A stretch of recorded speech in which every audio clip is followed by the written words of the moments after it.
పాలమూరు ఎత్తిపోతల పథకం తెరపైకి వచ్చిన తర్వాత జిల్లాలో నిర్మాణంలో ఉన్న ప్రాజెక్టులు పూర్తి చేయాలన్న డిమాండ్ తెరపైకి వచ్చింది. 1000 కోట్లు ఖర్చు పెడితే 8 లక్షల ఎకరాల సాగు భూమికి నీరు అందించవచ్చని జిల్లా విపక్ష నేతలు వాదిస్తున్నారు. ఇది సాధ్యమవుతుందా? అసలు జిల్లాలో నిర్మాణంలో ఉన్న ప్రాజెక్టుల పరిస్థితి ఏంటి? వాటి నిర్మాణం ఏ స్టేజ్ వరకు వచ్చింది? పదండి చూద్దాం. పాలమూరు రైతులు ప్రజలు ఎప్పటి నుంచో ఎదురుస్తున్న ప్రాజెక్టు కల్వకుర్తి ఎత్తిపోతల ప్రాజెక్టు.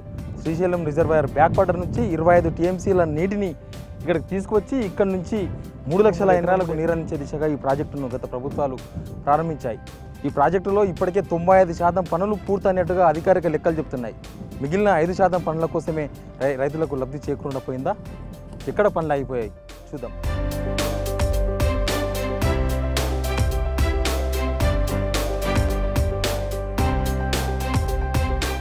ఇది కల్వకుర్తి ఎత్తిపోతల ప్రాజెక్టుకు సంబంధించిన మెయిన్ సర్జపూల్ హౌస్ అంటారు. శ్రీశైలం బ్యాక్ వాటర్ నుంచి వాటర్ వచ్చాయి, కాలువ నిండా ఉన్నాయి.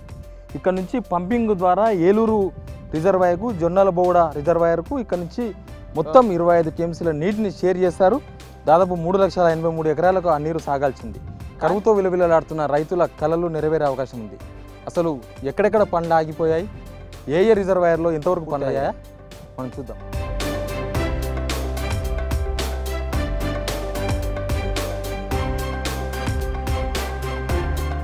ఇవి కల్వకుర్తి ఎత్తిపోతల ప్రాజెక్టుకు సంబంధించిన మోటార్లు. ఈ పంపింగ్ ద్వారానే ఇక్కడ నుంచి ఏలూరు రిజర్వాయర్కు నీళ్లు వెళ్తాయి. ఇప్పటికే ఈ మోటార్లు 2 సార్లు వర్షపు నీటిలో పూర్తిగా మునిగిపోయాయి. కల్వకుర్తి రిజర్వాయర్ దగ్గర ఒక షట్టర్ నిర్మించకపోవడం, ఒక చిన్న నిర్లక్ష్యంతో 2 సార్లు మోటార్లు నీళ్ళల్లో తడిచిపోయాయి. అయితే వర్షాలు పడకపోవడం రైతుల పట్ల దురదృష్టకరమైన, ఈ ప్రాజెక్టు కోణంలో చూస్తే వర్షాలు పడకపోవడం అదృష్టంగానే భావించాలి. ఈ వర్షంలో తడిస్తే లక్షల రూపాయలు నష్టం వాటిల్లే అవకాశం ఉంది.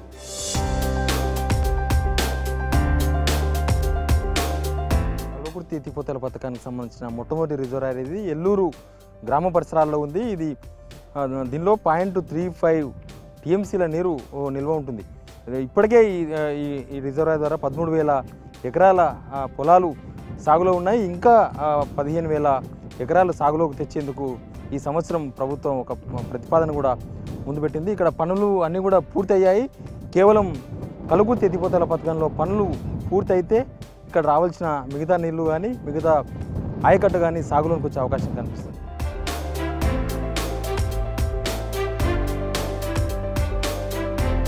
ఈ ప్రాంత ప్రాజెక్టుల గురించి మేము మా గ్రామాభివృద్ధి సేవా సంస్థ నుంచి కొన్ని నివేదికలు ప్రభుత్వానికి ఇవ్వడం జరిగింది.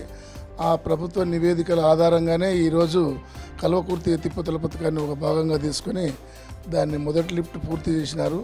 కానీ ఇంకా దానికి కావాల్సినటువంటి కెనాల్స్, రిజర్వాయర్లు తయారు చేయకపోవడం వల్ల ఇంకా ప్రజా ప్రయోజనానికి నోచుకోలేకపోయినాయి. ఇంకా 2వ లిఫ్టు ఇంతవరకు ఇంకా ఇన్కంప్లీట్గానే ఉంది. 3వ లిఫ్టు అది కూడా ఇన్కంప్లీట్గానే ఉంది. ఈ రెండింటికి కొద్ది డబ్బులు, అంటే దాదాపు ఈ ప్రాజెక్టు 90% వరకు పూర్తి కావచ్చింది. ఈ 10%కు 3,000 కోట్ల ప్రాజెక్టులో 10% అంటే 3,300 కోట్లు కేటాయిస్తే ఈ ప్రాజెక్టు పూర్తి స్థాయిలో ప్రయోజనంకి వస్తుంది.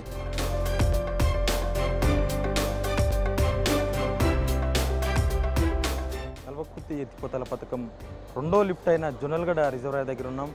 జొన్నలబోగడ మనం చూడొచ్చు. ఇది సర్జీపూల్, అవతలి పంప్ హౌస్. సర్జీపూల్లో 2.14 టీఎంసీల నీరు ఉండే విధంగా, నీటి సామర్థ్యం ఉండే విధంగా ఇక్కడ నిర్మాణం చేస్తున్నారు. ఏలూరు రిజర్వాయర్ నుంచి నేరుగా టన్నల్ ద్వారా ఇక్కడికి నీరు చేరుకుంటుంది. ఇక్కడ నుంచి పంప్ హౌస్కు నీరు తీసుకుంటారు గేట్ల ద్వారా. ఆ పంప్ హౌస్ నుంచి మనం అక్కడ పైపులు చూడొచ్చు. ఆ పైపుల ద్వారా దాదాపు 5 మోటార్ల ద్వారా అవతల వైపు రిజర్వాయర్కు, అవతల వైపు జొన్నలగడ రిజర్వాయర్ ఉంది, జొన్నలబోగడ రిజర్వాయర్ ఉంది. జొన్నలబోగడ రిజర్వాయర్లోకి నీళ్లు అందిస్తారు. అక్కడ నుంచి కొద్ది దూరం గ్రావిటీ, తర్వాత టన్నల్ ద్వారా మళ్ళీ లిఫ్ట్ 3 గుడిపల్లి దగ్గరికి దాదాపు 0.98 టీఎంసీల నీరు చేరుకుంటుంది. ఇక్కడ ఈ పనులు ఏ విధంగా కొనసాగుతున్నాయి, ఇక్కడ ఏ కంపెనీలు పనులు చేస్తున్నాయి, ఎప్పటిలోగా ఈ పనులన్నీ కూడా పూర్తయ్యే అవకాశం ఉంది. ఇంకా ఇవన్నీ కూడా మనం ఇక్కడ చాలామంది గ్రామస్తులు కావచ్చు, ఈ రిజర్వాయర్ను మొదటి నుంచి చూస్తున్నాం. వాళ్ళు 2003 నుంచి పనులు స్టార్ట్ అయ్యాయని చెప్తున్నారు. వాళ్ళతో కూడా మనం మాట్లాడదాం. చెప్పండి, ఇక్కడ పనులు ఏమేమి పనులు జరుగుతున్నాయి, ఎప్పటి నుంచి జరుగుతున్నాయి? సార్, ఇది కనీసం ఒక 2003 నుండి జరుగుతూనే ఉన్నాయి. అంటే జూన్ వరకు నీళ్ళు అందిస్తామన్నారు. ఇప్పటి వరకు ఎలాంటివి లేవు. అంటే ఒక పక్క పనులు స్పీడప్గా జరుగుతున్నట్టు కనిపిస్తుంది కదా. అలాంటి పనులు ఇప్పటికీ కనీసం ఒక 5 సంవత్సరాల నుండి అవే పనులు ఉన్నాయి సార్. జరుగుతున్నాయని ఏం లేదు, జరుగుతున్నాయి అట్లే ఉన్నాయి మామూలుగా. మీరేం చెప్తారు? అదే సార్ నత్తనరకమైన నడుస్తున్నాయి పనులు. నీళ్ళు అయితే ఇంతవరకు రాలేదు. జాంకు అండర్ గ్రౌండ్ పడిపోవడం వల్ల ఇంజనీర్లు వస్తున్నారు చేస్తున్నారు కానీ ఇంతవరకు అయితే పనులు అయితే అలాగే ఉన్నాయి. ఇంకా ఇక్కడ మహాసముద్రం దగ్గర టన్నెల్ పడిపోతుంది అన్నారు. ఎక్కడ అది? అండర్ గ్రౌండ్ అక్కడ ముందు ఇక్కడ డంపింగ్ అనిపిస్తుంది కదా, అక్కడ మెయిన్ అండర్ గ్రౌండ్ స్టార్ట్ అవుతుంది. దాని లోపల నుంచి మొత్తం పడిపోతుంది అని చెప్తున్నారు. అయితే అది పడిపోతుంది ఒక 2012లోనే ఇది కంప్లీట్ అవుతుంది అని చెప్పారు ఇంతకుముందు. ప్రతిసారి పేపర్ న్యూస్ వచ్చినప్పుడల్లా ఏమవుతుందంటే 6 నెలలు 3 నెలలు, ఈ 3 నెలల్లో కంప్లీట్ అవుతుంది, 6 నెలల్లో కంప్లీట్ అవుతుంది అని అనేవాళ్ళే ఉన్నారు. కానీ గత ఇంకా 3 ఇయర్స్ బ్యాక్ నుంచి కూడా చూస్తే ఈ పని గింతే ఉంది. ఇప్పుడు ఈ పాటికి ఇది కంప్లీట్ అవ్వాలి. ఇప్పుడు దీని గురించి కూడా చాలామంది ఇప్పుడు వలస పోవడం, దీనిపైన కూడా వలస పోయే వాళ్ళు చాలామంది ఉంటారు కదా. ఉన్న పొలాలు ఉన్న వాళ్ళు మొత్తం ఇందులోనే వెళ్ళిపోయిన వాళ్ళు ఉన్నారు సార్. రిజర్వాయర్లోనే కొన్ని వేల ఎకరాలు పోయింది. ఉన్న వాళ్ళన్నా కనీసం చేసుకొని బతుకుదాం అంటే ఇది అయ్యేటట్లు లేదు, వాళ్ళకు వాటర్ వచ్చేటట్లు లేదు. దీనిపైన అందరికీ నమ్మకాలు కూడా కోల్పోయే పరిస్థితి ఏర్పడుతుంది. ఏమేమి సమస్యలు ఉన్నాయి ఇక్కడ? ఇది పూర్తి కావడానికి కానీ ఇక్కడికి నీళ్ళు రావడానికి, ఇక్కడ నుంచి మళ్ళీ గుడిపల్లి రిజర్వాయర్ నీళ్ళు పోవడానికి ఏమేమి సమస్యలు ఉన్నాయి? ఇప్పుడు ఉన్నది అండర్ గ్రౌండే పడిపోవడం వల్లనే ఎక్కువ కారణం ఆగిపోతుంది. మరి నీళ్ళు ఎప్పుడు వచ్చినా చేస్తామా అని ఓపెనింగ్ చేసిపోతున్నారు. ఒక జొన్నవాడ లిఫ్ట్ చేసిన ఆగిపోతుంది. ఫస్ట్ లిఫ్ట్ చేసిన ఎల్లూరిది ఒకటి ప్రారంభించారు. మరి ఒక జొన్నవాడ ఆగడం వల్ల అంటే ఇది బొయారం అండర్ గ్రౌండ్ కూలిపోవడం వలన ఈ జొన్నవాడ లిఫ్ట్ చేసిన నీళ్ళు రావాలి. ఈ రిజర్వాయర్ నుంచి వస్తే గుడిపల్లి ఆ ఏరియాలో మొత్తం కలవకూడదు దాకా సాగుతుందని ఆశిస్తున్నారు ప్రజలు, ఎంతోమంది ఆశిస్తున్నారు రైతులు.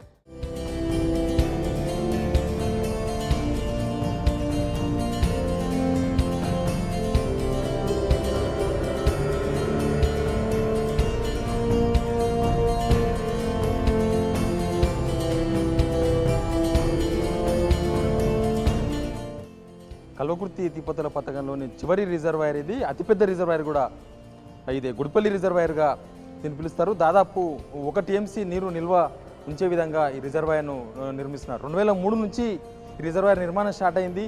ఇప్పటికే 100% భూసేకరణ జరిగింది. కాలువలు కూడా పూర్తిగా తవ్వారు. మళ్ళీ ఆ కాలువల్లో చెట్లు కూడా మొలుస్తున్నాయి. ఇప్పటికీ ఇంకా పనులు కొనసాగుతూనే ఉన్నాయి. దాదాపు ఇక్కడ వర్క్ అంతా కూడా పూర్తయినట్టుగా కనిపిస్తుంది. గామన్ ఇండియా కన్స్ట్రక్షన్ కంపెనీ ఇక్కడ నిర్మాణాలు చేపడుతూ ఉంది. ఇప్పుడు మనం పంప్ హౌస్ దగ్గర చూస్తున్నాం విజువల్స్. ఇది పంప్ హౌస్. ఇక్కడ నుంచి దాదాపు 2,83,000 ఎకరాలకు ఈ రిజర్వాయర్ నుంచి నీళ్లను అందించేందుకు ఈ ప్రాజెక్టును, ఈ రిజర్వాయర్ను రూపొందించారు. అయితే ప్రస్తుతం ఈ గ్రామ ప్రజలు, ఇక్కడ పనిచేస్తున్న వాళ్ళు కానీ ఈ గ్రామ సర్పంచ్ ప్రస్తుతం మనతో ఉన్నారు, వాళ్ళతో మాట్లాడదాం. సార్ చెప్పండి, ఈ ప్రాజెక్టు చాలా పెద్ద ప్రాజెక్టు. కల్వకుర్తి ఎత్తిపోతల పథకంలో ఇది ఒక పెద్ద రిజర్వాయర్. ఎట్లా పనులు చాలా స్లోగా జరుగుతున్నట్టుగా కనిపిస్తుంది? పర్వాలేదు సార్. ఈ మధ్యకాలం అయితే పనులు మళ్ళీ స్టార్ట్ అయినాయి. మధ్యలో కొంత ఆగిండే, ఈ మధ్యకాలం మళ్ళీ స్టార్ట్ అయినాయి. ఇవి తొందరలో పూర్తి చేసి దాన్ని కూడా సురు చేస్తే బాగుంటుందని అనుకుంటున్నాం. ఎందుకంటే ఇవి అసంపూర్తి చేసి మళ్ళీ దానిని కూడా చేస్తే ఏమవుతుందంటే ఇవి అసంపూర్తి, అవి కాకపోవడం, ఇవి అంతా సంపూర్తి అవుతాయేమో. ఇవన్నీ తయారుగా అన్నీ రెడీ చేసి పెడితే రైతులకు అంతా పంటలకు నీళ్ళు ఇచ్చేటువంటి అవకాశం ఉంటుంది. కాబట్టి సాధ్యమైనంత వరకు ఈ త్వరలో పూర్తి చేయాలని నేను అనుకున్నాను సార్. అంటే ఈ మధ్య ఈ జిల్లాకు సంబంధించిన కొంతమంది రాజకీయ నాయకులు ఇక్కడ ధర్నాలు, దీక్షలు చేశారు ఇక్కడ పనులు పూర్తి చేయాలని చెప్పి. అంటే ఆల్రెడీ పనులు అవుతున్నట్టు కనిపిస్తుంది కదా. అంటే దీక్ష కన్నా ముందు ఏం జరిగిందంటే ఆ మధ్యకాలం కొంత పని ఆగిపోయింది. ఆ ఆగిపోయిన క్రమంలో అంతా వివిధ పార్టీల నాయకులంతా వచ్చేసి ఇక్కడ ధర్నా కార్యక్రమాన్ని చేపట్టారు. దాదాపు వాళ్ళు వచ్చినప్పటి నుండి పని అయితే ప్రారంభమైంది. కాకపోతే ఇంకా కొంత స్పీడ్గా నడవట్లేదు, కొంచెం మామూలుగా స్టార్ట్ అయింది. నీటి ఇబ్బందులు కూడా బాగున్నాయి. కాబట్టి వీటిని పూర్తి చేస్తేనే ఈ రైతాంగం బతకడానికి అవకాశాలు ఉన్నాయి. లేదంటే మళ్ళీ వలసలు పోయేటువంటి పరిస్థితి ఉంది. కాబట్టి వీటిని తొందర పూర్తి చేస్తే బాగుంటుంది. ఇంకా ఇక్కడ వ్యవసాయానికి ఈ ప్రాజెక్టు కాకుండా వాటర్ రిసోర్సెస్ ఏమేమి ఉన్నాయి? వాటర్ రిసోర్సెస్ ఇక్కడ ఏం లేవు. ఇంతకుముందు ప్రస్తుతం ఉన్న రిజర్వాయరే చిన్న కుంట ఉండే. ఆ కుంట ఇప్పుడు డెవలప్ చేసినాక రిజర్వాయర్గా మారింది. ఆ రిజర్వాయర్లో కొన్ని నీళ్ళు వర్షా ద్వారా వచ్చిన నీళ్ళకి గ్రౌండ్ వాటర్ ఇంప్రూవ్మెంట్ అయ్యి దానివల్లనే ఇప్పుడు ప్రస్తుతానికి బోర్లు కొద్దిగా రీఛార్జ్ అయ్యి నడుస్తుంది. ఈ సంవత్సరం వర్షాలు లేనందుకు అది కూడా కొద్దిగా ఇబ్బందిగానే ఉంది. అతి త్వరలో ఈ ప్రాజెక్ట్ కంప్లీట్ అయితే ఇక్కడున్న రైతాంగానికి మొత్తం మేలు జరుగుతుందని మేము ఆశిస్తున్నాం. కాంట్రాక్టర్ నిర్లక్ష్యం కొద్దిగా ఎక్కువ ఉంది. వీళ్ళని కొంచెం అంటే గవర్నమెంట్ కూడా ప్రోత్సహిస్తున్న అన్ని విధాలుగా 13th జీవో కానీ డబ్బులకు కానీ అన్ని విధాలు చేస్తున్నా వీళ్ళ నిర్లక్ష్యం ఇంకా వీడతలేదు. వీళ్ళకు నిర్లక్ష్యం వల్ల ప్రాజెక్టు స్లోగా నడుస్తుంది. మనం సర్జీ పూల్లోకి దిగుతున్నాం. దాదాపు 330 ఫీట్ల లోతుకు మనం వెళ్తున్నాం. ఇక్కడికి టన్నెల్ ద్వారా కాలువల ద్వారా ఇక్కడికి నీళ్లు చేరుకుంటాయి. ఇక్కడ చాలా పనులు జరుగుతున్నాయి. ఒకసారి మనం లోపలికి వెళ్దాం. లోపల ఏం పనులు జరుగుతున్నాయి, ఇక్కడ భద్రతా చర్యలు కావచ్చు, ఈ సర్జీ పూల్ ఏ విధంగా నిర్మిస్తున్నారో ఒకసారి మనం పరిశీలించే ప్రయత్నం చేద్దాం.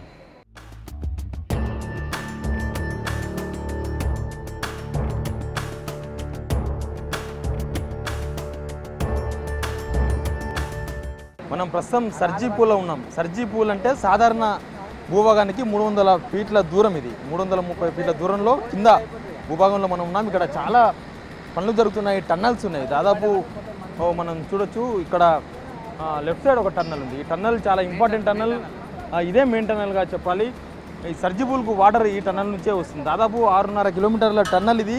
భూమి లోపల భాగం నుంచి తవ్విన టన్నల్ ఇది. ఇందులో దాదాపు 150 మీటర్లు మాత్రమే టన్నల్ కూడా మిగిలిపోయింది. మిగతా మొత్తం పని అంతా కూడా పూర్తి అయింది. ఇంకా మిగతా సమాచారం ఇక్కడ సూపర్వైజర్ ఉన్నారు, ఆయనతో అడుగుదాం. ఇక్కడ ఏం పనులు జరుగుతున్నాయి, ఇక్కడ ఏం జరుగుతున్నాయి, ఎలాంటి పనులు జరుగుతున్నాయి తెలుసుకుందాం. ఏం పనులు జరుగుతున్నాయి ఇక్కడ? ఇక్కడ సజ్జిపూల్ అండి, మన గౌడదాపల్లి లిఫ్ట్ 3 సజ్జిపూల్లో ఉన్నాం ఇప్పుడు మనము. ఇక్కడ గేట్ల పని, టర్నల్ డెలివరీ, మన వాటర్ పోయి పంప్ చేసేకి, పంప్ హౌస్కి చేసే వర్క్ ఇది. వాటర్ ఇంట్లోనే స్టోర్ అవుతాయి. ఇంట్లోకి వెళ్ళి మనం 5 పంపుల ద్వారా పంప్ హౌస్లకి డెలివరీ అవుతాయి. ఇవి పంప్ హౌస్కి వెళ్ళి మనకు పైన సిస్టంలోకి వెళ్ళి అక్కడ వాటర్ ఫ్లోయింగ్ అయితే రిజర్వాయర్లకి వాటర్ వెళ్తాయండి. ఇక్కడ కొన్ని పనులు జరుగుతున్నాయి. ఇక్కడ దాదాపు ఇక్కడ కూడా టనల్స్ కనిపిస్తున్నాయి. 3, 4, 5 టనల్స్ కనిపిస్తున్నాయి. ఏంది ఇవన్నీ ఏంటి? ఇక్కడ ఏం పని చేస్తున్నారు? ఇక్కడ కొంతమంది పని చేస్తున్నారు.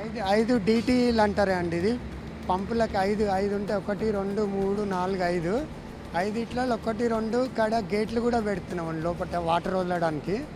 అవి కూడా పిల్లర్స్ కాలం తన్ని లేస్తున్నాయి. వర్క్ నడుస్తున్నది. టర్నల్ ఇంకా 3 ఉన్నాయి. 3 ఇట్లలో కూడా 2 ఇట్లలో వర్క్ స్పీడ్గా నడుస్తున్నది. DT పోల్లో కూడా గేట్ వర్క్, మళ్ళీ షార్ట్ కటింగ్ వర్క్ ఇవన్నీ నడుస్తున్నాయి. కింద బాటం ఇవన్నీ వాటర్ నిలబడి స్టోరేజ్ వాటర్ ఏరియా కంప్లీట్ అయిందండి ఆల్రెడీ కింద. మళ్ళీ వాల్స్ కూడా లేస్తున్నాయండి.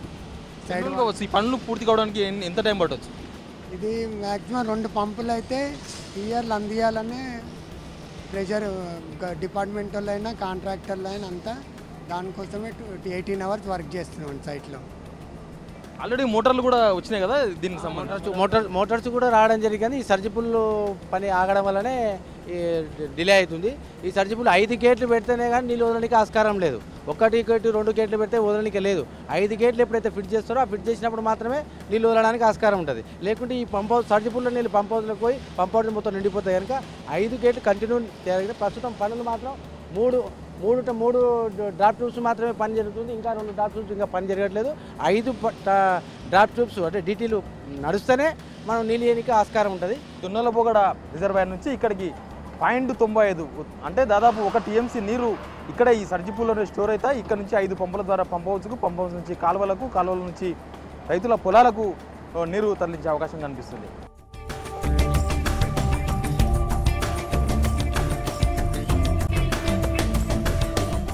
ఒకసారి టన్నల్లో కూడా వెళ్ళే ప్రయత్నం చేద్దాం. టన్నల్ అంతా కూడా చీకటిగా ఉంది. అయినప్పటికీ కూడా టన్నల్ అంటే ఎలా ఉంటుంది, టన్నల్లో ఏం చేస్తున్నారు పనులు, టన్నల్లో ఎలాంటి పనులు జరుగుతున్నాయి కూడా మనం ఒకసారి పరిశీలించే ప్రయత్నం చేద్దాం.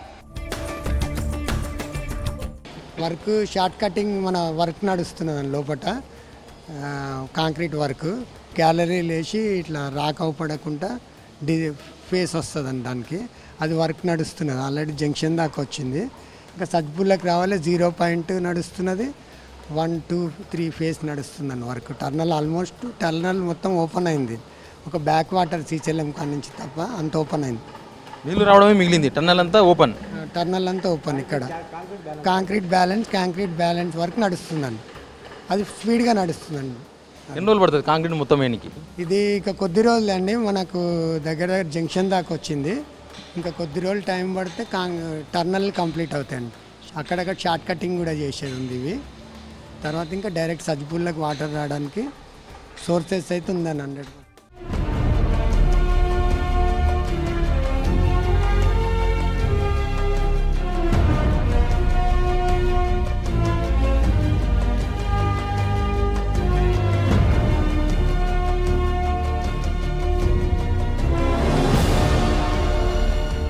సర్జీపూల్ నుంచి ఇలాంటి టన్నల్స్ 5 ఉన్నాయి. 5 టన్నల్స్ ద్వారా ఇక్కడికి పంప్ హౌస్, మనం ప్రస్తుతం పంప్ హౌస్లో ఉన్నాము. ఇది కూడా 330 ఫీట్ల లోతు. ఇది కూడా ఇక్కడికి వాటర్ వస్తుంది. ఇక్కడ నుంచి మోటార్లు పెట్టేందుకు ఏర్పాటు చేస్తున్నారు. మోటార్ల నుంచి పైకి ఎక్కించి పైకి ఎక్కిస్తారు.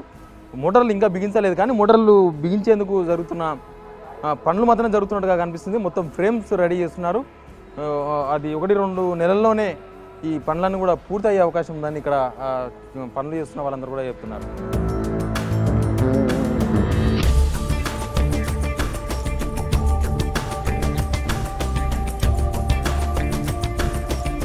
నాగర్ కర్నూలు మండలం నర్సాయిపల్లి గ్రామంలోకి మనం ఎంట్రీ అవుతున్నాం. ఈ నర్సాయిపల్లి గ్రామానికి కనుక పునరావాసం కలిగిస్తే కంప్లీట్గా కల్వకుర్తి ఎత్తిపోతల పథకం ప్రాజెక్టులో ఒక మేజర్ పని అయిపోతుంది. ప్రధానంగా గుడిపల్లి రిజర్వాయర్ కింద ఈ గ్రామం ఉంది. ఈ రిజర్వాయర్లో మునిగిపోయే గ్రామాల్లో ఇది ఒకటి. ఈ గ్రామాన్ని కనుక సురక్షిత ప్రాంతానికి తరలిస్తే, వీళ్ళకు పునరావాసం కలిగిస్తే ప్రభుత్వం కల్వకుర్తి ఎత్తిపోతల ప్రాజెక్టు విషయంలో ఒక పెద్ద టాస్క్ చేసినట్లయితే. మనం ప్రస్తుతం నర్సాయిపల్లి విలేజ్లో ఉన్నాము. ఈ విలేజ్ను ఎందుకు తరలించలేకపోతుంది, ఊరు ప్రజలు ఎందుకు ఇక్కడ నుంచి వెళ్ళలేకపోతున్నారు, ఈ ప్రాజెక్టు కింద మునిగిపోతుందని తెలిసినా కూడా వీళ్ళు ఎందుకు వెళ్ళకపోతున్నారు, వీళ్ళ మాటలోనే ఎందుకు మీ ఊరంతా కూడా మునిగిపోతుంటే మీరు ఎందుకు ఇంకా ఊళ్ళో ఉన్నారు? మాకు పైసలు లేక సార్, మాకు బీదలం అయ్యి ఇక్కడ అట్లే మునిగి వచ్చినా కానీ అట్లనే ఉందాం. మాకు డబ్బులు రాక మేము అట్లే నిక్కపడ్డాం. మాకు 3 రూములు కట్టిస్తే పోతాము మంచిగా. ఆడ మాకు రూములు కట్టిస్తే పోతాం. ఉండనీకి ఇండ్లు ఉండాలి కదా సార్. మేము అగో ఈ అడవిలో ఉండే బదులు మాకు ఆడ మంచిగా వంట రూమ్, ఒక కిచెన్ రూమ్, ఓ బెడ్రూమ్ కట్టిస్తే మంచిగా హాయిగా ఉంటాం అక్కడ పోయి. ఎన్ని కుటుంబాలు ఉన్నాయి ఇక్కడ? ఎన్ని కుటుంబాలు ఉన్నాయి? ఎంతమంది జనం ఉన్నారు?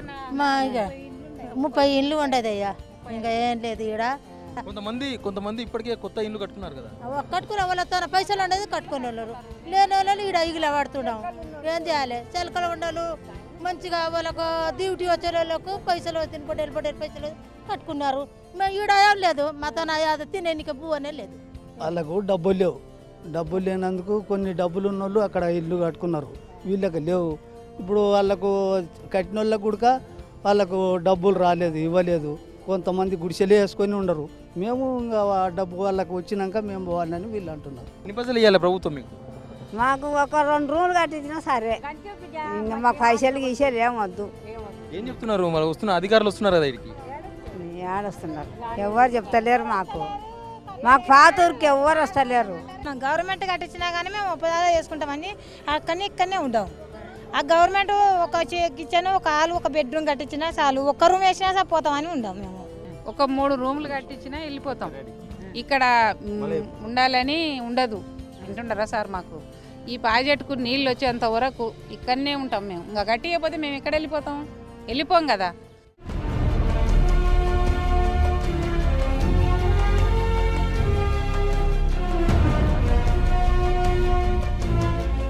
మనం ప్రస్తుతం నాగర్ కర్నూలు మండలం నర్సాయిపల్లి గ్రామం దగ్గర ఉన్నాం. కల్వకుర్తి ఎత్తిపోతల పథకం చివరి రిజర్వాయర్ అయిన గుడిపల్లి రిజర్వాయర్ ముంపులో భాగంగా ఈ గ్రామాన్ని మొత్తం కూడా తరలింపు చేయాల్సి ఉంది. అధికారిక రికార్డులో కూడా నర్సాయిపల్లి గ్రామస్తులు గ్రామాన్ని వదిలి వెళ్ళడం లేదు. ఆ గ్రామాన్ని తరలిస్తే ఆల్మోస్ట్ కల్వకుర్తి ఎత్తిపోతల పథకం పూర్తయినట్లే అధికారిక రిపోర్ట్లో ఉంది. కొంతమంది నర్సాయిపల్లి గ్రామం నుంచి దాదాపు 15-20 మంది ఆ గ్రామం నుంచి వచ్చారు. సురక్షిత ప్రాంతంలో ప్రభుత్వం చూపించిన స్థలంలో వాళ్ళందరూ కూడా ఇల్లు కట్టుకున్నారు. మనం చూడొచ్చు ఆ ఇళ్ళన్నింటినీ కూడా.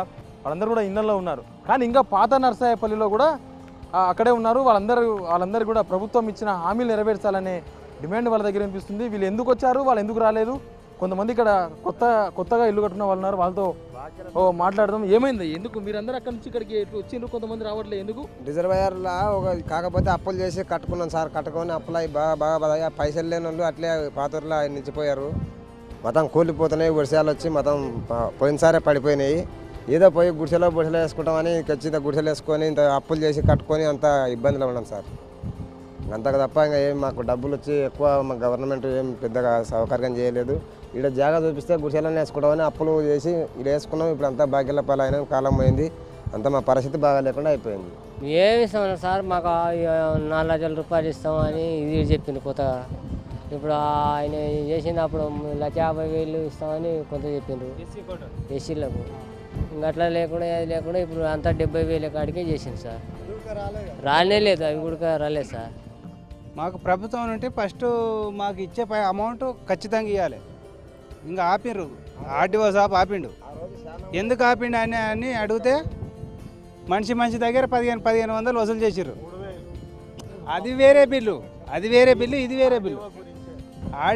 ఆర్టీఓ గారు 1500 వసూలు చేసి సర్పంచ్ గారి దగ్గర నుండి సర్పంచ్ ఇచ్చిండా ఇయ్యలేదా అనేది అర్థమైతే లేదు, మాకే అర్థమైతే లేదు. అర్థం లేక అప్పుల పాలై పీక్ చచ్చిపోతున్నాం మేము. ఈ పునరావాస గ్రామాలకు ఇవ్వాలని చెప్తున్నది గతంలో ఎన్నికల ముందు ఇచ్చిన హామీలు.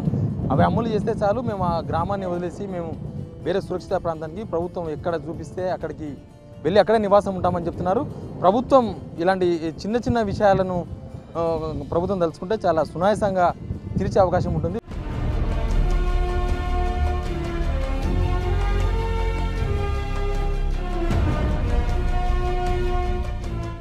ఇది కల్వకుర్తి ఎత్తిపోతల పథకం పూర్తి స్వరూపం.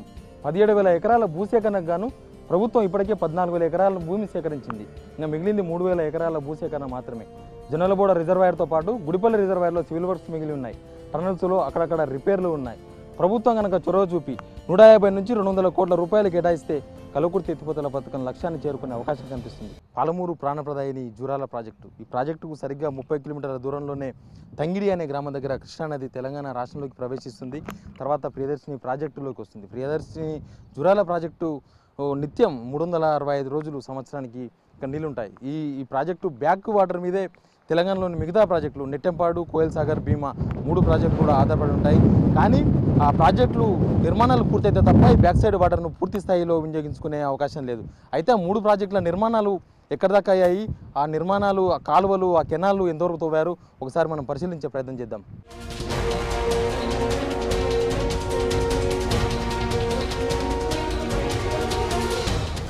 మనం ప్రస్తుతం భీమా ప్రాజెక్టు దగ్గర చేరుకున్నాం. పాలమూరులో 2,03,000 ఎకరాలకు నీరందించే విధంగా జూరాల ప్రాజెక్టు నుంచి 20 టీఎంసీల నీటిని ఈ ప్రాజెక్టు కేటాయించారు. సత్వర సాగునీటి ప్రయోజన ప్రాజెక్టు కింద కేంద్ర ప్రభుత్వం నుంచి ఈ ప్రాజెక్టుకు 90% నిధులు మంజూరయ్యాయి. ప్రభుత్వ రికార్డ్స్ ప్రకారం ఇప్పటికే 93% పనులు పూర్తయ్యాయి. మిగిలిన 7% పనుల కోసమే 2,03,000 ఎకరాలకు నీరందకుండా పోయిందా? అసలు పనులు ఎక్కడ జరుగుతున్నాయి, ఎక్కడ ఆగిపోయాయి ఒకసారి మనం పరిశీలిద్దాం.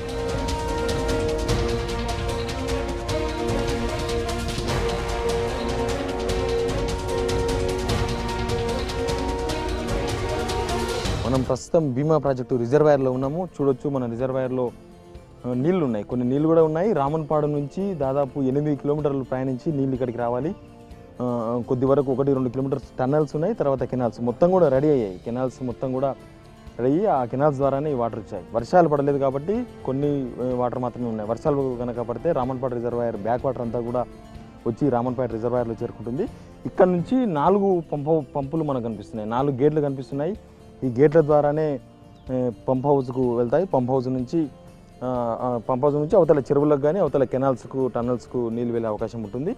మొత్తం కూడా 20 టీఎంసీల నీళ్లు ఈ రిజర్వాయర్ ద్వారా వనపర్తితో పాటు ఇక్కడ కొత్తకోట వివిధ ప్రాంతాలన్నిటికీ కూడా దాదాపు 2,03,000 ఎకరాలకు నీళ్ళు అందించే విధంగా ఈ ప్రాజెక్టును రూపకల్పన చేశారు. ఇంకా దీంతోపాటు దాదాపు ఇక్కడ పనులేమీ జరగట్లేదు. మొత్తం పనులన్నీ 100% పనులు పూర్తయినట్టుగా కనిపిస్తుంది. ఈ లిఫ్ట్లో ఎక్కడ కూడా వర్కర్స్ కానీ వర్క్ జరుగుతున్నట్టు కానీ ఇక్కడ కనబడటం లేదు.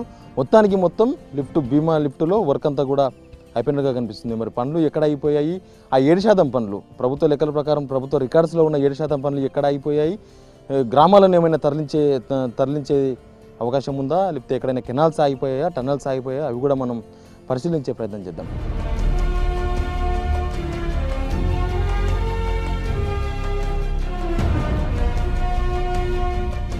ఇది భీమా ప్రాజెక్టు పంప్ హౌస్లో ఉన్నాము మనం. పంపులు చూడొచ్చు, 3 మోటార్లు ఉన్నాయి. ఈ 3 మోటార్ల ద్వారానే సర్జిపూల్ నుంచి అంటే ఆ రిజర్వాయర్ నుంచి అక్కడ గేట్లు ఎత్తిన తర్వాత ఈ మోటార్స్ ద్వారా నీటిని పైకి ఎత్తేసే కార్యక్రమం ఇది. అయితే ఇక్కడ కూడా పనులన్నీ కూడా పూర్తయ్యాయి. ఇక్కడ కూడా కంప్లీట్గా ఈ లిఫ్ట్లో పూర్తి స్థాయిలో 100కు 100% పనులు పూర్తయ్యాయి.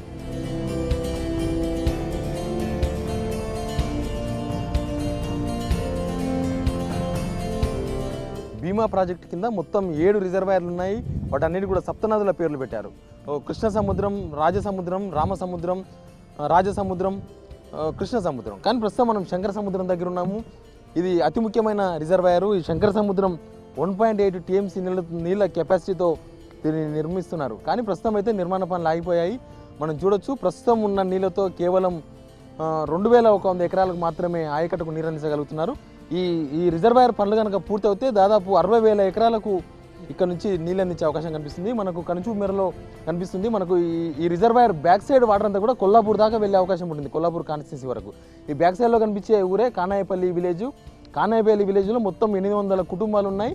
ఒకవేళ ప్రభుత్వం కనుక చర్చలు జరిపి చొరవ చూపితే ఖచ్చితంగా కూడా వాళ్ళందరూ కూడా ఈ గ్రామాన్ని వదిలి ప్రభుత్వం చూపించిన స్థలానికి వెళ్ళే అవకాశం ఉంది. కేవలం వాళ్ళకి చూపించిన స్థలం వాళ్ళకి నచ్చాక ప్రభుత్వం ఇస్తున్న 110 ఎకరాల్లో కాంట్రవర్సీలు ఉన్నాయి, కొన్ని కోర్టు కేసులు ఉన్నాయి. కాబట్టి ఆ గ్రామస్తులు అక్కడి నుంచి వెళ్ళలేకపోతున్నారు. ప్రభుత్వం అనువైన స్థలం చూపితే వాళ్ళందరూ కూడా వెళ్ళిపోతామని ఇప్పటికే చెప్పడం జరిగింది. ఇంకా మనం దీని ఆయకట్టు కనుక చూస్తే ఇది మొత్తం 1.8 TMC నీళ్ళను కనుక స్టోరేజ్ చేసుకోగలిగితే ఇక్కడ నుంచి మొత్తం అడ్డాకుల వరకు, మామనార్ దగ్గరలో ఉన్న అడ్డాకుల వరకు కూడా మొత్తం 60,000 ఎకరాలకు నీళ్ళు అందించే అవకాశం కనిపిస్తుంది. మనం చూస్తున్న ప్రాంతం అంతా కూడా ఈ శంకర సముద్రంకి సంబంధించిన ఆయకట్టు ప్రాంతమే. కానీ ప్రస్తుతం శంకర సముద్రం దగ్గర పూర్తిగా పనులు మొత్తానికి ఆగిపోయాయి.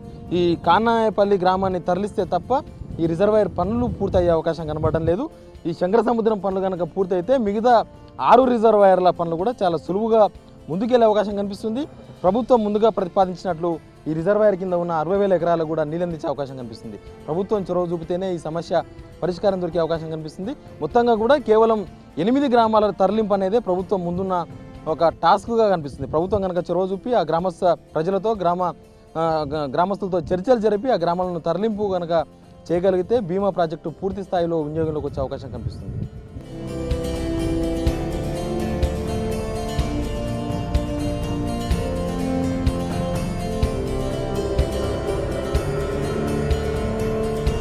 భీమా ప్రాజెక్టు కింద మొత్తం 8 గ్రామాలకు పునరావాసం కల్పించాల్సిన అవసరం ఏర్పడింది. ఒకటి దేవరకద్ర కాన్స్టిట్యున్సీలోని కానాయపల్లి గ్రామం, శ్రీరంగపూర్, నాగరార ఈ 2 గ్రామాలు కూడా వనపర్తి నియోజకవర్గం కిందకి వస్తాయి. మక్తల్ ఏరియాలో 5 గ్రామాలు ఉన్నాయి. అయితే మనం ప్రస్తుతం కానాయపల్లి గ్రామంలో ఉన్నాము. ఈ కానాయపల్లి గ్రామ ప్రజలకు ఇప్పటికే ప్రభుత్వం ఒక స్థలం చూపించింది. మనం చూడొచ్చు దూరంలో ఉన్న గుట్ట దగ్గర వీళ్ళందరికీ కూడా ఇల్లు కట్టిస్తామని చెప్పి ప్రభుత్వం హామీ ఇచ్చింది. అయినా కూడా కానాయపల్లి గ్రామస్తులు ఎవరు కూడా అక్కడికి వెళ్ళేందుకు ఇష్టపడడం లేదు. ఎందుకు కానాయపల్లి గ్రామస్తులు ఈ గ్రామాన్ని వదిలి ప్రభుత్వం చూపించిన స్థలం దగ్గరికి ఎందుకు వెళ్ళడం లేదు? ఈ గ్రామ ప్రజలు ఏం కోరుకుంటున్నారు? ప్రభుత్వం ఏమిస్తే ఈ గ్రామాన్ని కానాపూర్ ప్రజలు ఖాళీ చేస్తారు? మనం ఒకసారి గ్రామ ప్రజలతో మాట్లాడే ప్రయత్నం చేద్దాం.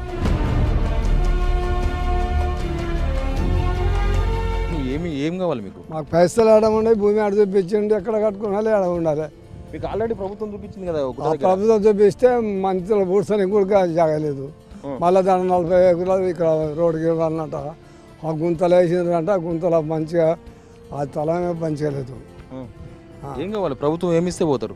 ప్రభుత్వం ఏమిస్తే పోతారు అంటే మాకు ఈ సైడ్ పాయింట్ ఇట్లా ఇస్తే ఒకటే మోకానం ఉంటుంది, వస్తువు కూడా మంచిగా కుదురుతుంది. కొత్త ఇండ్లు కట్టేయాలి, మాకు తలం చూపాలి. ఇంకా అట్లయితే కాల్ చేస్తాం. ఊక పోమంటే ఏడ ఉన్నాం సార్ మేము గట్ల గుట్టల పంటి. అయితే ఈరోజు ప్రాజెక్టులు ఆగిపోవడానికి కారణం గత ప్రభుత్వాలే ముఖ్య కారణం. ఇప్పుడు ముఖ్యంగా వచ్చేసి కానాయపల్లె ఖాళీ కాకుండా ఉండడానికి కారణం ఏంటంటే ముఖ్యంగా భూసేకరణ. అంటే మాకు ఇల్లు కట్టించడానికి ల్యాండ్ అక్విజిషన్ చేసిండ్రు. 119 ఎకరాలు తీసుకున్నారు. 119 ఎకరాల్లో ఆ రోజుల్లో ఏం చేసిండ్రు, కొందరు రెవెన్యూ వాళ్ళు, కొంత అప్పుడున్న నాయకులు కొంత చేసిన కొన్ని తప్పిదాలకు మాకు 43 ఎకరాలు రోడ్ సైడ్ కాకుండా వెనక సైడ్ తీసుకున్నారు. అదొక ముఖ్య కారణం. తర్వాత రెండోది వచ్చేసి ఏమైంది, మాకు పనుల విషయానికి వచ్చేస్తే కాంట్రాక్ట్ వచ్చేసి ఆంధ్రాయన్నే. ఇక్కడ కాంట్రాక్ట్ వచ్చేసి ఆంధ్రాయన్నే. అప్పుడు ఉన్న వాళ్ళు కూడా ఆంధ్రోళ్ళే.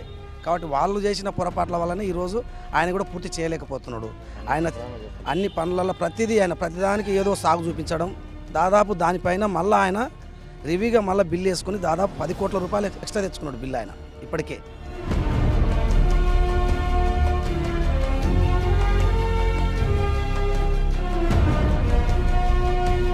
కానాయపల్లి గ్రామ సర్పంచ్ గారు ప్రస్తుతం మనతో ఉన్నారు. వాళ్ళతో మాట్లాడదాం.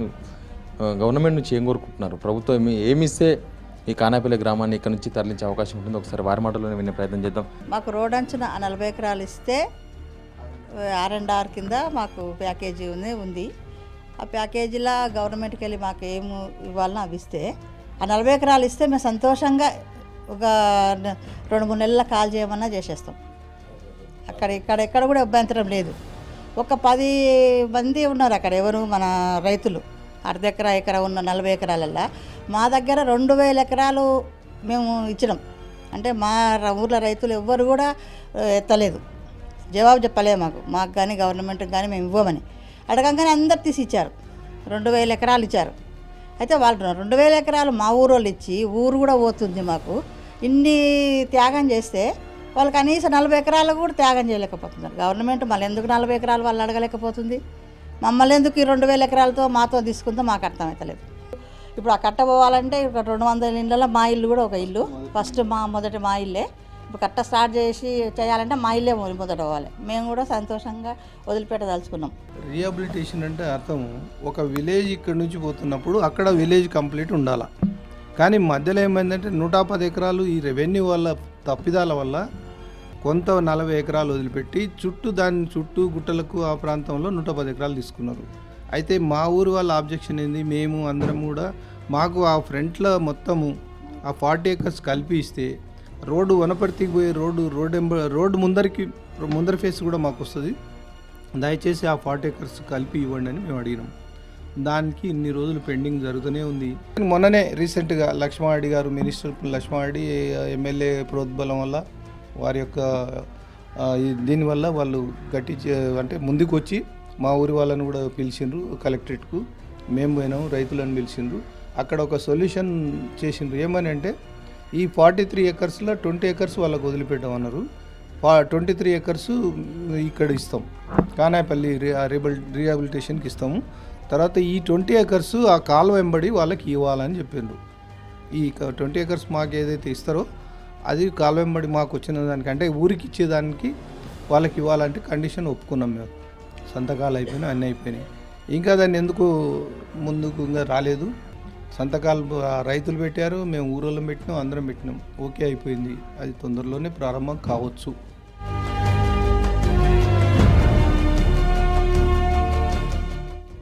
భీమా ప్రాజెక్టు కింద 25,800 ఎకరాల భూసేకరణకు గాను ఇప్పటికే ప్రభుత్వం 24,200 ఎకరాల భూసేకరణ జరిపింది. కేవలం మిగిలింది 1,600 ఎకరాల భూసేకరణ మాత్రమే.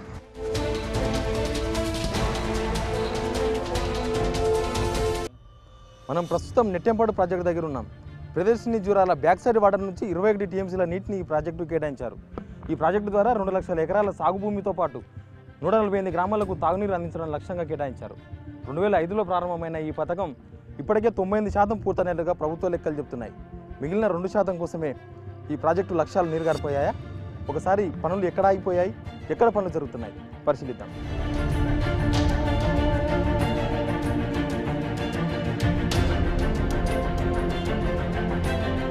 మనం ప్రస్తుతం నెట్టెంపాడు సర్జిపూల్ దగ్గర ఉన్నాం. సర్జిపూల్లో మనం చూడొచ్చు 4 గేట్లు ఉన్నాయి. 4 గేట్లు ఎత్తడం ద్వారా పంప్ హౌస్ నుంచి కాలువలకు నీళ్ళు వెళ్తాయి. అయితే నెట్టెంపాడు ప్రాజెక్టులో 100% పనులు అయిపోయాయి. మొత్తం కాలువలు కూడా తవ్వారు. కేవలం కొన్ని అడ్డంకులు ఉన్నాయి. ఆ అడ్డంకులు ఏమున్నాయి, ఏ గ్రామాలు ముంపున గురవుతున్నాయి, ఆ గ్రామ ప్రజలు ఏమంటున్నారు, ఇక్కడ నుంచి నీళ్లు తరలించాలంటే ఆ అడ్డంకులను కూడా తప్పిస్తే తప్ప ఈ ప్రాజెక్టు లక్ష్యం నెరవేరే అవకాశం లేదు. గద్వాల, అల్లంపూరు 2 నియోజకవర్గాల్లో 8 మండలాలు 2 లక్షల ఎకరాలకు 148 గ్రామాలకు తాగునీటికి ఈ ప్రాజెక్టు ద్వారా నీరు అందించబోతున్నారు. ఈ ప్రాజెక్టు లక్ష్యం నెరవేరాలంటే అడ్డంకులు తప్పించాలి. అడ్డంకులు ఏమున్నాయి, ఆ గ్రామ ప్రజలు ఏమంటున్నారు, ఆ రైల్వే క్రాసింగ్లు ఎక్కడున్నాయి, అవన్నీ కూడా మనం తెలుసుకునే ప్రయత్నం చేద్దాం.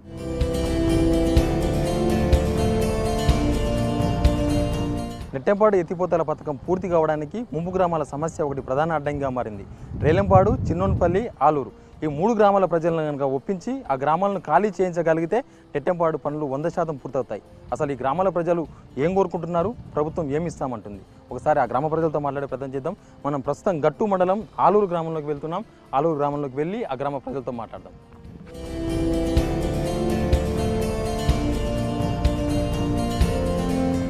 ₹1 వేయలే. ఈ కరువు ఇట్లా వచ్చింది. అన్నం లేదు, మాకు తిన్నికి పసకి నీళ్ళు లేవు, మేత లేదు. కరువు ఇట్లా చూసి వచ్చినారు కదా, ఏమన్నా పంట పైర ఉందా, ఏం లేదు. మమ్మీ ఎట్ట బతకలా, ఇవన్నీ మునుగుతామంటారు. బిల్లు అసలు బిల్లు అనేది లేడు. సౌకర్యాలు నేప సల్లని తండ్రులు ₹1 ఇచ్చేటోళ్ళు లేరు. పసకి మేతలే దానికి నీళ్ళే సారు మా అవతలు ఘోరమైపోయింది పచ్చళ్ళంటి పెట్టింటే సుంకు రాకుండా మొత్తం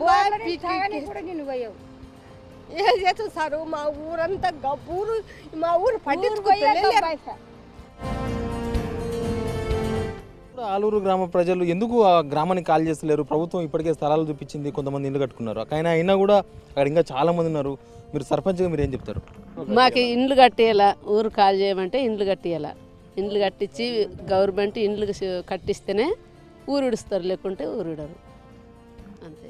ఆల్రెడీ ఇప్పుడు కొంతమంది ఇల్లు కట్టుకున్నారు కదా ఇక్కడ, వాళ్ళకంతా గవర్నమెంట్ కట్టించిందా? గవర్నమెంట్ ఏం కట్టలేదు, ఉన్న వాళ్ళు కట్టుకున్నారా, లేని వాళ్ళు లేదు. ఇంతకుముందు గవర్నమెంట్ వాళ్ళు సగం భూములు డ్యామ్కు సరిపోయినాయి సార్. సగం ఉన్న భూములల్లో నీట మునిగిపోయినాయి. మిగతా భూములు సేద్యం చేసుకుందామంటే ఇక్కడ వచ్చి సోలార్ ప్రాజెక్ట్ అనేది ఒకటి అన్నారు.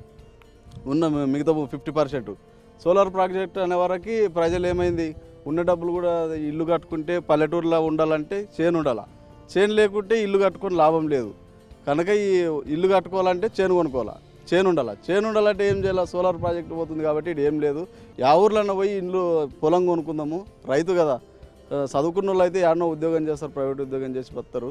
రైతులు ఖచ్చితంగా భూమి ఉంటేనే వాళ్ళకి నివాసం ఉండడానికే బతుకుదేరు ఉంటుందని వేరే ఊర్లలో పక్కల ఊర్లలో అంతా పోయి చేనులు కొనుక్కుంటున్నారు సార్. ఇల్లు కట్టుకోవాలంటే ఇప్పుడు డబ్బులు వాళ్ళు ఇచ్చిన డబ్బులు 70,000 75,000 ఇచ్చినారు ఒక ఎకరాకి. ఇప్పుడు అది ఆ డబ్బులు పెట్టి కొనడానికి పోతే 4,50,000 నడుస్తుంది సార్ ఇక్కడ. ఇప్పుడు ఒక ఎకరా 4,50,000 నడుస్తుంది. ఆ 4 ఎకరాలు ముంచుకొని వచ్చి 4 ఎమ్మలు 32 3,20,000 పెడితే ఇంకా దానికి 1,50,000 కలిపితేనే ఒక ఎకరా వస్తుంది. ఆ 3 ఎకరాలు పోతే కూడా ఇండ్లు కట్టుకుందామంటే కనీసం భూమి పైసలు కూడా లేవు.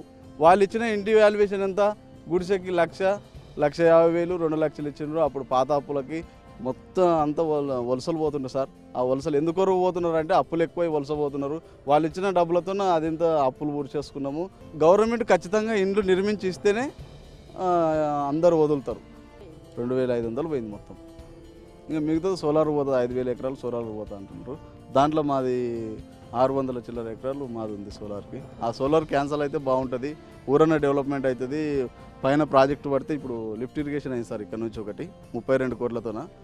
ఇక్కడ ప్రాజెక్టు నిర్మిస్తే మాకు ఈ ప్రభుత్వ భూమినైనా సేద్యం చేసుకొని ఇక్కడ ఊరు డెవలప్మెంట్ చేసుకుందాం అనుకుంటున్నాము. సోలార్ ప్రాజెక్ట్ వస్తే భూమికి బదులు భూమే కావాలంటారా?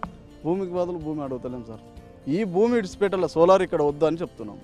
సోలార్ వచ్చిందంటే రేడియేషన్ వస్తుంది. అసలు ఈ విలేజ్ డెవలపే కాదు. ఇప్పుడు రైతుకు కావాల్సింది ఏం సార్, భూమి కావాలా. భూమి లేకుంటే ఏం చేస్తాడు రైతు?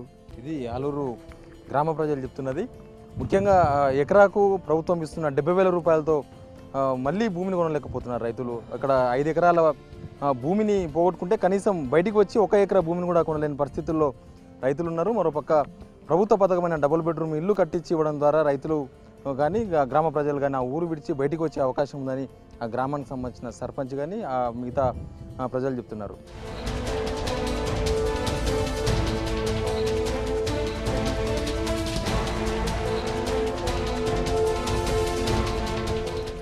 మహబూబ్నగర్ జిల్లాలో నిర్మాణంలో ఉన్న ప్రాజెక్టుల్లో అతి చిన్న ప్రాజెక్టు కోయల్సార్ ప్రాజెక్టు. 3.90 టీఎంసీల నీటిని జూరాల ప్రాజెక్టు ద్వారా అటు సాగునీటికి తాగునీటికి ఉపయోగపడే విధంగా కోయల్సార్ ప్రాజెక్టును రూపొందించారు. మహబూబ్నగర్ పట్టణంతో పాటు ఆ చుట్టుపక్కల గ్రామాలకు తాగునీటిని అందించాలి. దాంతోపాటు 50,000 ఎకరాల సాగునీటి కోసం ఈ ప్రాజెక్టును రూపొందించారు. ఇప్పటికే ప్రభుత్వ రికార్డ్స్లో ఉన్న ప్రకారం 88% పనులు పూర్తి అయ్యాయి. కానీ మిగతా 12% పనులు పూర్తి కాకపోవడంతోనే ఈ కోయిల్సాగర్ ప్రాజెక్టు లక్ష్యం చేరుకోలేకపోయింది. కోయిల్సాగర్ ప్రాజెక్టు నిర్మాణం ఏ గ్రామం మీద ప్రభావం చూపడం లేదు. ఇప్పటికే రిజర్వాయర్ పనులు 100కు 100% పనులు పూర్తయ్యాయి. కేవలం కెనాల్ పనులు జరగాల్సింది. కెనాల్ విషయంలో రైల్వే క్రాసింగ్ అడ్డంకిగా మారింది. రైల్వే క్రాసింగ్ కోసం ఇప్పటికే 10 కోట్ల రూపాయలను రైల్వే బోర్డుకు రాష్ట్ర ప్రభుత్వం డిపాజిట్ చేసింది. రైల్వే బోర్డు నుంచి రాష్ట్ర ప్రభుత్వానికి క్లారిటీ రావాల్సింది. ఇక ఇప్పటికే 458 కోట్ల ఖర్చుకు గాను అగ్రిమెంట్కు గాను 404 కోట్ల రూపాయలు ఇప్పటికే ఖర్చు చేసింది. 3200 ఎకరాల భూసేకరణకు గాను ఇప్పటికే 2300 ఎకరాల భూసేకరణ కూడా జరిగింది. కేవలం 800 ఎకరాల భూసేకరణ చేయాల్సి ఉంది. ప్రభుత్వం కనుక తెలుసుకుంటే కోయిల్సాగర్ ప్రాజెక్టును చాలా తక్కువ కాలంలో తక్కువ ఖర్చుతో పూర్తి చేయొచ్చని నీటిపారుదల నిపుణులు చెప్తున్నారు.